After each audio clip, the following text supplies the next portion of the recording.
우리가 어린 시절에는 뭐 여러 가지 일도 하기도 하는데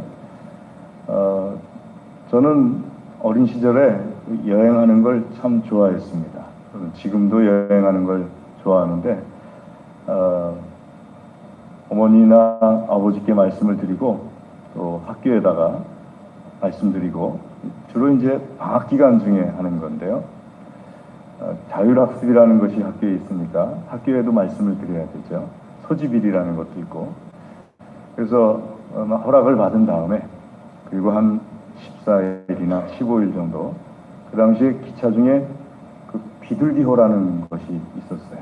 그럼 그걸 타고 돈을 조금 내면은 그냥 이렇게 서서 칸과 칸 사이에 앉아가지고 여행을 하기도 했습니다. 그러면 14일 만에, 15일 만에 나타나면요. 아무리 학교에다 말씀드려도 학교에서 이렇게 따로 모이게 해요. 자율학습을 안 했거나, 뭐, 소집일 날 안 나타났거나, 그런 학생들을 따로 이렇게 모이게 하는데, 거기서 반성문도 쓰게 하고, 학교에다 얘기를 했어도 또 반성문을 써야 됩니다. 한 1000장 쓰기도 하고 막 그랬는데, 거기 같이 모였던 친구 중에는 저처럼 참 올바르게 여행하는 것이 아니라 어머니 아버지께도 말씀 안 드리고 학교에도 말씀 안 드리고 어느 날 사라졌다가 저처럼 한 15일 만에 나타나가지고 학교에 나타나는데 그런 친구들이 있었어요. 그럼 제가 같이 이렇게 쓰다가 걔는 저도 같이 15일 만에 나타난 애니까 똑같은 사정인 줄 알고 너는 왜 가출했냐? 하고 물어봐요. 그럼 그냥 여행하고 싶어서 그랬다? 너는 그럼 왜 가출했냐? 하고 물어봐요. 그러면 얘가 하는 말을 가만히 들어보면은 사정이 많더라고요. 뭐 집에 어떤 문제이기도 하기도 하고 뭐 학교에 어떤 문제를 얘기하기도 하고 또는 뭐 청소년 시절이니까 그 여자친구를 사귀었는데 여자친구가 자기를 뭐 버렸다고 얘기를 하기도 하고 뭐 이런저런 사정으로 집을 떠나서 한 15일 만에 나타나기도 하고 뭐 그러더라고요. 아, 그랬구나. 근데 오늘 성경을 읽다 보니까 우리가 읽은 성경 말씀에 비슷한 뜻이 담겨 있는 말씀이 있더라고요. 19절 말씀에 보시면은요. 내 고초와 재난, 곧 쑥과 담즙을 기억하소서. 이 중에 가출이란 말이 어디 있느냐 하고 찾으시면은 우리말 성경에는 재난이라고 되어 있는데 재난 그러면 뭐 큰 태풍이 온다든지 지진이 난다든지 뭐 요즘처럼 어떤 그 질병이 돈다든지 뭐 이런 걸 우리가 재난이라고 생각하니까 성경 말씀을 읽을 때 그렇게 받아들이실 것 같은데 이 재난이란 말의 뜻은 성경대로 한다면은 쉬지 못한다는 뜻입니다. 방황한다는 뜻이 담겨 있어요. 그러니까 마음이 방황하고 또는 쉬지 못하는 것, 몸이 쉬지를 못하는 거예요. 쉬고 싶어도 못 쉬는 사람들이 있지 않습니까? 어깨가 너무 아프고 허리도 너무 아프고 또 당뇨 걸리고 그리고 뭐 몸이 정말 쉬어야만 되는 상황인데도 쉬질 못하시는 분들이 계시더라고요. 왜 쉬지 못합니까? 하고 여쭤보면은 내가 이렇게 해야지. 그래도 이렇게라도 해서 뭘 해야 됩니다. 뭘 해야 됩니다. 뭘 해야 됩니다. 그래서 제가 그 얘기를 가만히 들으면서 야, 참 쉬고 싶은데 쉬지 못하는 이런 모습이 대부분 우리 그 인생들의 모습이지 않습니까? 쉬고 싶을 때 쉴 수 있다면 그건 참 축복받은 인생이에요. 근데 대부분의 인생은 쉬고 싶어도 쉬질 못해요. 팔이 아파도 팔을 써야 되고 허리가 아파도 허리를 써야 되고 발이 아파도 발을 써야 되고 정말 심한 분들은 몸을 질질 끌고 다니면서 일한다는 분들도 있어요. 그 사람들의 마음이 뭐냐 하면은 생활이 뭐냐 하면은 쑥과 담즙이죠. 쑥과 담즙이 다 쓰다는 뜻입니다. 쑥도 쓴 것을 말하고요. 담즙은 쓸개니까 얼마나 씁니까? 그러니까 쓴 인생에 쓴 것을 말씀하시면서 기억하소서 하고 예레미야 선지자가 말씀하고 있습니다. 쉬고 싶은데 쉬지 못해서 너무 쓰디 쓴 내 삶을 기억해 주시옵소서. 근데 예레미야 선지자는 왜 하나님 앞에 인생이 쓰다, 쉬고 싶은데 쉬지 못하고 있다 하는가 하면은요, 1절 말씀부터 쭉 보시면은 여호와께서 분노의 매로 말미암아 고난당하는 자는 나로다 하면서 말씀하시는데, 여호와께서 분노의 매로 나에게, 우리 민족에게 고난을 주시기 때문에 빛 가운데 가지도 못해요. 2절 말씀에 있는 것처럼요. 빛 가운데 가고 싶은데 어둠 가운데 가요. 쭉 가고 싶은데 하나님께서 그냥 돌을 쌓아 놓으신 것이 아니고 돌을 깎아가지고 쌓아 놓으셨다고 말씀하세요. 깎은 돌을 쌓아 놨으니까 빈틈도 없잖아요. 그러니까 못 가요. 가고 싶은 길로도 못 가요. 이렇게 돌아서 가야 되는데 가다 보면 또 막혀 있어요. 그 왜 그러냐 하게 되면은 12절 말씀에 있는 것처럼 하나님께서 활을 쏘는데 내 허리에다가 계속 쏴대요. 그러니 얼마나 내 허리를 내 화살로 관역 삼으셔가지고 자꾸 쏴대시는 것 같은 그런 고통을 느껴요. 부르짖어서 기도하는데도 하나님께서는 들어주시질 않아요. 8절 말씀에 있는 것처럼요. 나는 사람들 사이에서 14절에 내 모든 백성에게서 조롱거리가 됐어요. 오죽하면은 노랫말이 돼버렸다. 그래요. 제 주변에 목사님 친구들이 있는데 제가 젊을 때는요, 하고 싶은 말 다 했어요. 교인들에게나 선배 목사님들에게나 후배 목사님들에게나 혹은 뭐 주변에 그냥 이렇게 하고 싶은 말이 있으면 다 했어요. 그러니까는 나이가 어느 정도 지난 다음에 보니까 안 좋아지더라고요, 제가. 근데 어느 날 제 1, 2년 후배들 혹은 친구 목사님들이 주변에 혹은 노예에 나가서 하고 싶은 말을 다 하길래 제가 불렀어요. 일로 좀 와봐. 왜? 일단 와봐. 왔길래 제가 딱 한마디 했어요. 나처럼 되고 싶어? 그랬더니 딱 깨닫고서 알았어 그러더니 가더라고요.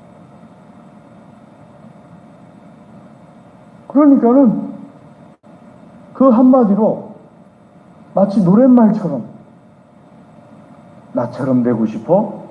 그 한마디로 그냥 알아버리듯이 내가 그렇게 됐습니다 하고 예레미야 선지자가 그렇게 말을 해요. 그러니 얼마나 그 인생이 습이 쓴 거예요. 정말 습이 쓴 거죠.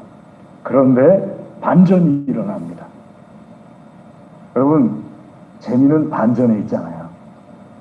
예레미야 선지자가 고백하기를 21절에 같이 한번 읽어보시면은요, 그렇게 쓴데 하나님 앞에 고백하기를 오히려 나의 소망이 되었사오면, 내게 그렇게 쓴 그 내 인생이 나한테는 오히려 소망입니다. 소망이란 말은 주로 기독교인들이 주로 쓰는 말이잖아요. 희망이란 말은 일반인들, 교회 안 다니고 예수님 안 믿는 사람들이 주로 쓰는 말이잖아요. 우리나라 말 참 좋아요. 영어는 그냥 똑같은 단어예요. hope. 히브리어도 똑같아요. 그리스어도 똑같아요. 그런데 우리나라 말 성경으로 딱 들어오면은 희망, 소망 딱 나눠요. 우리나라 말이 좋다는 것이, 소망은요, 하나님이 함께 계실 때 소망이에요. 희망은 하나님께서 안 있는 사람들에게는 그것이 희망이에요. 희망은 이루어질 수도 있어요. 근데 안 이루어질 수도 있어요. 소망은요, 하나님께서 함께 계시고 약속하셨기 때문에 꼭 이루어져요. 그러니까 우리 예수님 믿는 사람들은 딱 정리를 안 했어도 하나님이 함께 계셔, 하나님이 이루어 주셔, 그러면은 소망이라고 표현해요. 근데 그게 아니라 하나님이 함께 계신다는 확신이 없어요. 이루어지실 것이라는 확신이 없어요. 그럴 때는 바라옵기는 이렇게 표현을 해요. 바란다고 표현을 해요. 희망이라고 표현을 하죠. 예레미야 선지자는 자기가 겪는 정말 쓴 물과 같은 자기의 삶을 그 가운데서도 내가 소망이 있사오면, 나 소망이 있습니다 그래도 하고 표현을 하는 거예요. 그러면 어떻게 예레미야 선지자는 이런 큰 어려움 가운데서도 소망이라고 표현을 할까요? 예레미야 선지자는요, 세 가지 믿음을 가지고 있습니다. 이 세 가지 믿음이 있으면은 아무리 쓴 인생 같을지라도 소망이 있습니다. 이 세 가지 믿음의 첫 번째가 무엇인가 하면은요, 세 가지 믿음의 첫 번째는 하나님의 인자하심, 긍휼하심이 무궁하시도다 하면서 23절에 말씀하고 있죠. 하나님의 인자하심에 대한 믿음입니다. 나를 향하신 하나님의 인자하심. 여러분 잘 아시죠? 인자하시다는 것이 헤세드란 말이라는 걸 잘 아시죠? 친절이란 뜻이에요.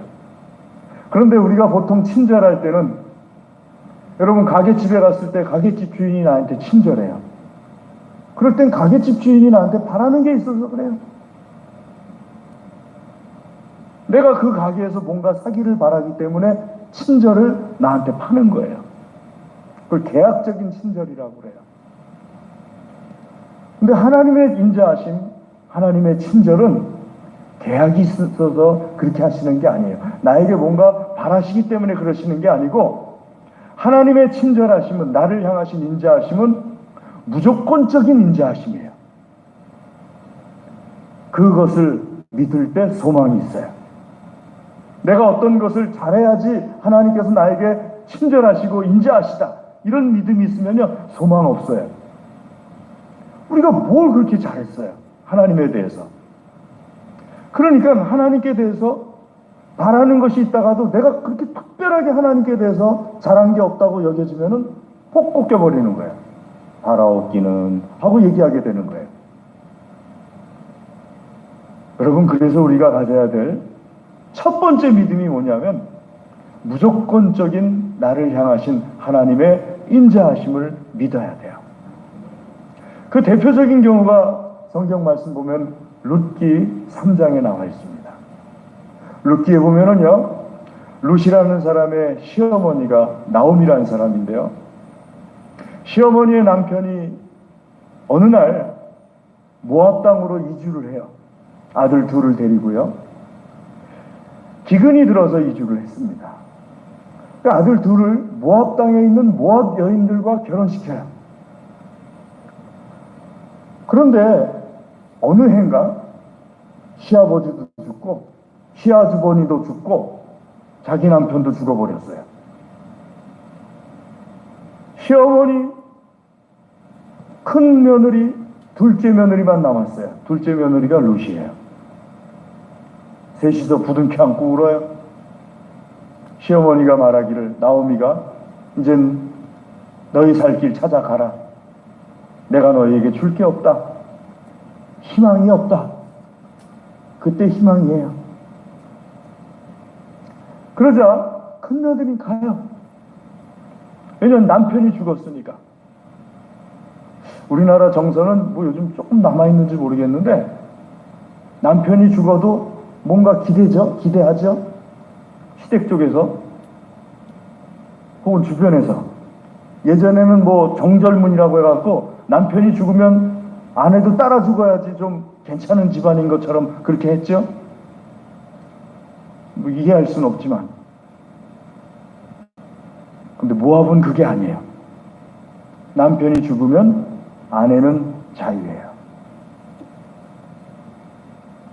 그때 룻이요, 나오미를 선택을 해요. 자유의 몸을 선택하지 않고. 어머니의 하나님이 나의 하나님이 되고 어머니의 백성이 나의 백성이 될 것입니다. 나오미가 룻에게 말해요. 너 뭘 보고 나를 선택하느냐? 내가 너에게 뭘 해줄 게 있겠느냐? 그때 룻이 나오미를 선택한 것이 아무 조건 없는 인자예요. 그래서 보아스가 3장 10절에 롯을 만났을 때 롯이 나오미를 돌보는데, 자기 시어머니를 돌보는데, 예전에는 더 직업이 없잖아요, 여자분들이. 요즘에도 여자분들 뭐 유리천정이라고 해가지고 직업 구하기가 참 힘든데 예전엔 더 힘들었잖아요. 그러니까 여자분들이 하는 일이 뭐였냐면은, 혼자 된 여자분들이 밭에 나가서 곡식을 다 수고해 가면은 떨어뜨린 것들을 이렇게 주워다가 먹었어요. 그렇게 해가지고 자기 시어머니 나오미를 극진히 돌봐요. 그러니까 보아스가 룻의 그 소문을 들어요. 룻을 딱 만났을 때 보아스가 룻에게 말하기를, 너가 너의 시어머니 나오미에 대한 헤세드를 내가 알았노니. 그때 보아스가 사용한 말이 헤세드, 인자라는 말이에요. 아무 조건도 없이 너 시어머니를 위해서 그렇게 한 것을 내가 알았다. 여러분, 하나님께서 나를 향해서 인자하신 것이 조건이 있어서 인자하신 게 아니에요. 아무 조건 없어요.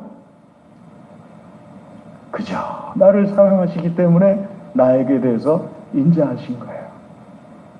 로마서 8장 말씀 10절, 8절 보게 되면은요, 하나님의 이 한 인자하심에 대해서 말씀하시기를, 내가 죄인 되었을 때, 내가 원수 되었을 때, 하나님께서는 예수 그리스도 하나님의 독생자를 십자가에 달려 죽게 하심으로써 나를 구원해 주셔서 나에 대한 하나님의 사랑을 확증하셨느니라. 내가 어떤 뭘 잘해서, 하나님 편이어서, 하나님과 관계가 좋아서 나를 위해서 인자하심을 베풀어 주신 것이 아니라, 하나님께서는 내가 하나님의 원수 되었을 때, 원수였는데도 불구하고 나를 사랑하신다는 것을 예수 그리스도를 통해서 보여주셨다. 그거 믿을 때 우리가 구원받는 거잖아요. 그거 안 믿으면 구원 없잖아요. 여러분, 그래서 우리가 첫 번째로 가져야 되는 믿음이 무엇인가 하면은요, 나를 향하신 하나님의 인자하심은 조건 없는 인자하심이라는 것에 대한 믿음을 가져야 돼요. 로마서 8장 10절에서 쭉 내려와서 읽어보시면은 32절에 말씀하시기를, 하나님께서는 나를 향하신 그 크신 사랑을 드러내기 위해서 아들까지도 아끼지 아니하시고 나에게 주신 하나님이신데, 아들을 아끼지 아니하신 하나님께서, 독생자를 아끼지 아니하신 하나님께서 다른 것들을 뭘 아끼시겠느냐. 하나님의 인자하심에 대해서 고백을 합니다. 사랑하는 교회 여러분, 내가 어려움을 통과하고 있을 때 그 어려움이 나에게 소망이 되고자 한다면은, 첫 번째로 하나님을 믿는데 하나님의 나를 향하신 아무 조건 없는 인자하심을 믿어야 돼요. 두 번째는요, 하나님께서 나에게 아무 조건 없이 인자하신 것이 하루만 그런 것이 아니라, 10번만 그런 것이 아니라 매일같이 하나님께서 나에 대해서 성실하시다는 것을 믿어야 돼요. 우리 읽은 말씀의 25절 보시면은요, 또 말씀에 쭉 23절 보시면은 23절 같이 읽으실까요? 시작.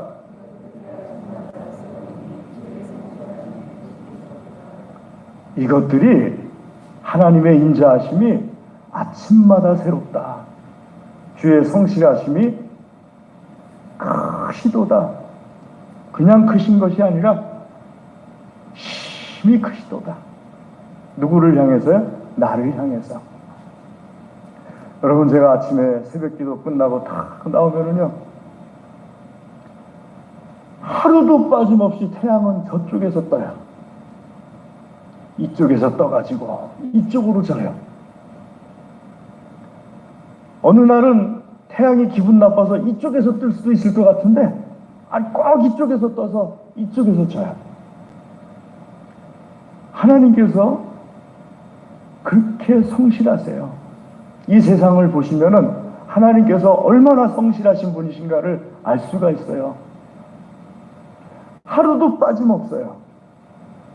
제가 아침에 새벽기도 마치고 사택에 들어가서 한 6시 반쯤 되면은요 커피를 이렇게 내려요.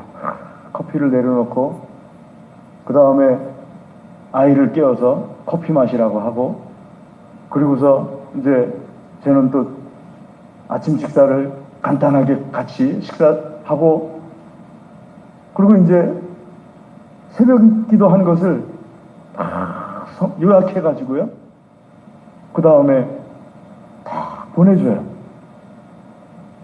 근데 어느 날 토요일이었는데 어떤 분이 목사님 오늘은 왜 성경 말씀 안 보내주십니까? 하고 카톡을 딱 보내셨더라고요. 그래서 제가 오늘은 쉽니다 하고 카톡을 보냈어요. 오늘은 토요일이라서 쉽니다 하고 보냈어요. 근데 사실 토요일만 쉬는 것이 아니고 가끔 또 시중에 그 뭐 한 달에 한두 번 정도는 못 일어나서 쉴 때도 있어요. 그래서 제가 참 감사하는 게, 야, 우리 장로님들 교우들이 참 감사하다. 내가 한 달에 한두 번 새벽 기도를 못해도 나를 쫓아내질 않으시는구나. 얼마나 나를 사랑하시는지 참 감사하다 하는 그런 생각을 할 때도 있는데, 이 말씀을 준비하면서 여러분, 하나님께서 어느 날 딱 새벽 기도를 마치고 나오는데 태양이 없더라고요. 이제부터는 제가 상상하는 거예요. 카톡을 제가 하나님께 올려드리는 거예요. 탁 써가지고, 하나님 오늘은 왜 태양을 아니 보내시나이까 하면서 하나님께 카톡을 탁. 근데 하나님 가지고 계신 스마트폰이 까독 하면서 이제 울렸어요. 그 하나님께서 저에게 또 카톡을 딱 보내주셔서 제가 스마트폰을 딱 열어봤더니 하나님께서 하시는 말씀이, 제가 상상한 거예요. 실제로 그런 거 아니에요. 저에게 말씀하시기를, 네 눈에 보이지 않아도 오늘도 태양은 떴다. 그러고서 제가 이렇게 봤더니 비 오는 날이었어요. 그럼 비 오는 날 태양 안 뜬 것처럼 보이죠?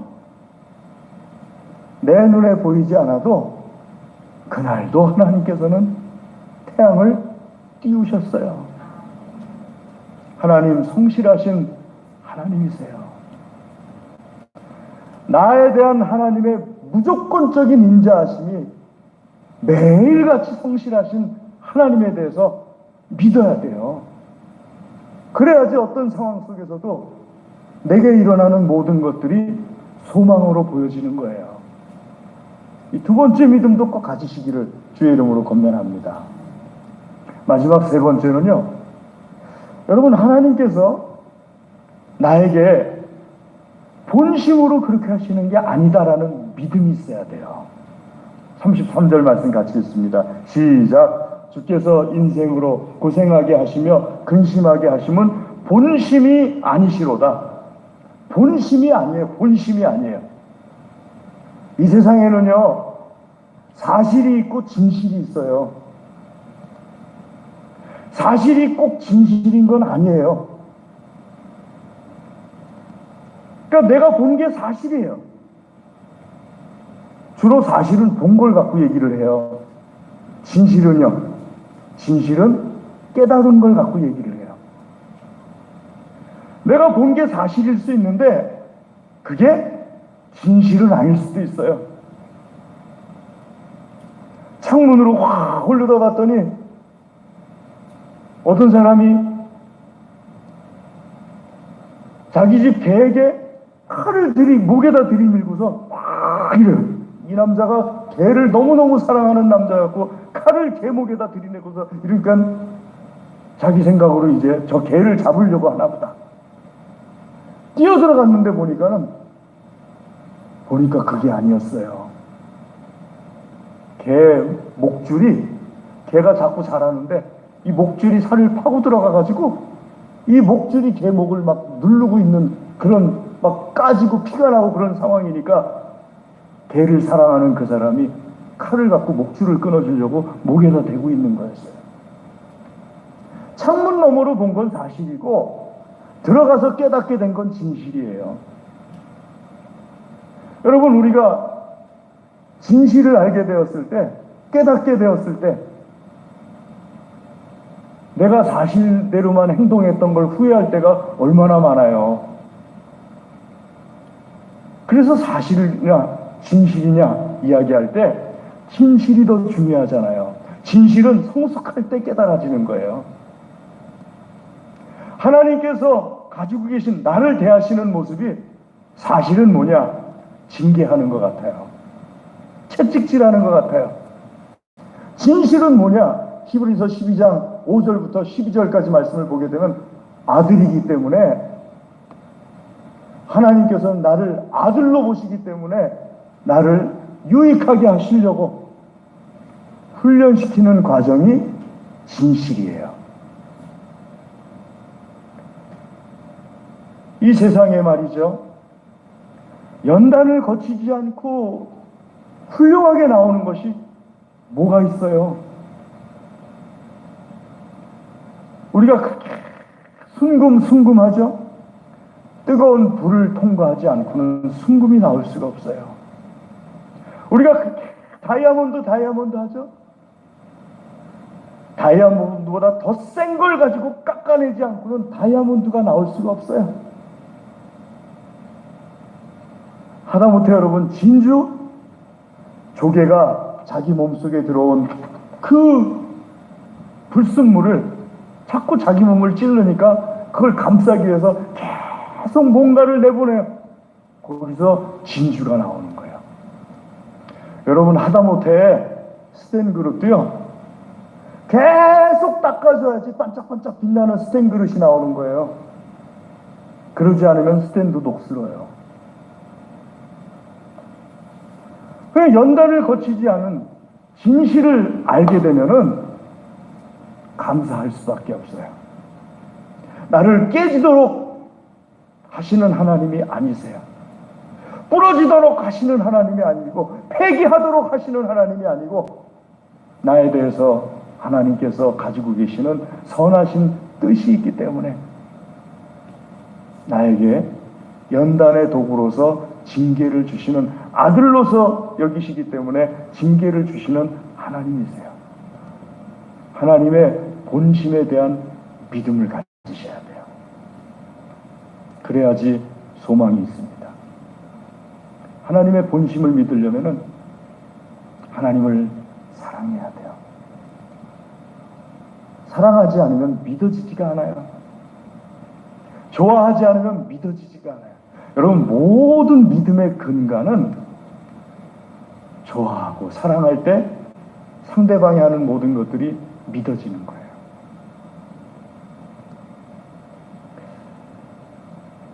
집사님 한 분이 저에게 오셔서 얘기를 해주시는데, 저도 아는 얘기를 해주시더라고요. 어느 날 할아버지 할머니가 살았대요. 근데 이 할아버지가 할머니하고 의논하고 하나밖에 없는 소 한 머리를 끌고 가서 노새로 바꿔야 될 것 같다고. 장에 나가서 노새로 바꾸기 위해서 소를 끌고 나간 거예요. 할아버지가 흥이 많은 분이었어요. 노새를 바꾸러 장에 나가 봤더니 놀 게 너무 많아요. 노새를 바꿔야 되는데 노새 젊은 노새가 된 거예요. 그래가지고 그냥 술도 마시고 뭐 이렇게 뭐 흥얼흥얼하고 친구들하고 놀다가다 소를 팔았는데 노새값은 안 되고 당나귀 정도 되더래요. 바로 들어왔으면 되는데 또 거기서 또 놀고 막 그러느라고 당나귀 값이 새끼 돼지 정도만 남았대요. 그래도 또 놀았어요. 마침내는 소 한 마리를 팔았는데 딱 달걀 하나밖에 못 샀대요. 달걀을 보따리에 싸가지고 흥에 겨워가지고 흥얼흥얼하면서 오는데 악마가 나타나가지고 악마가 할아버지에게 말하는 거야. 너 그렇게 하면은 할망구가 너를 그냥 두겠냐? 너 이제 쫓겨난다. 큰일 났다. 할아버지가 악마에게 말해요. 모르는 소리 하지 말아라. 우리 할망구는 내가 하는 건 뭐든지 잘했다고 그러는 사람이다. 그럼 우리 내기할까? 악마가 말해요. 그래, 하자. 너 말대로 할망구가 너에게 참 잘했다고 얘기하면은 내가 소 5마리 살 수 있는 돈을 너에게 주마. 근데 할망구가 내가 말한 것처럼 너를 화를 내면서 막 쫓아내버리면은 너의 목숨, 너에게 있는 모든 것이 다 내 것이다. 하자. 집에 탁 왔어요. 할아버지가 탁 들어오자마자 여보, 나 다녀왔어요. 가신 일은 잘 됐어요? 잘 됐죠? 노새는 어디 있어요? 가서 보니까 노새보다 계란이 낫더라고. 계란 하나를 탁 보여주니까 할머니가 할아버지한테 참 잘했어요. 당신이 간 다음에 나도 사실 노새는 별로라고 생각을 했어요. 노새 뭐 냄새나 나죠 뭐. 계란은 잘 부화시키면은 이 계란이 병아리가 되고 또 닭이 되고 또 알을 낳고 그렇게 되는 거니까 당신 참 지혜로워요. 박수를 쳐줬어요. 그 순간에 악마가 할아버지한테 소 5마리 값을 휙 던지고 도망가 버렸대요. 러시아의 유명한 작가가 쓴 성경 내용을 자꾸 이렇게 알려주기 위해서 쓴 글인데요. 사랑이 있으면은요, 믿음이 가요. 그런데 중요한 것은 여기서 하나님에 대해서도 사랑이 있으면은 믿어져요. 하나님이 좋으면 믿어져요. 하나님이 나에 대해서 본심은 그게 아니시라는 것이 믿어져요. 사랑하는 교회 여러분, 하나님을 사랑하시고 하나님을 믿으세요. 그럴 때 내게 있는 모든 어려움이 다 소망이 됩니다. 오늘 이 말씀에 큰 축복을 받으시기를 주의 이름으로 권면합니다. 기도하겠습니다. 하나님 아버지 감사합니다.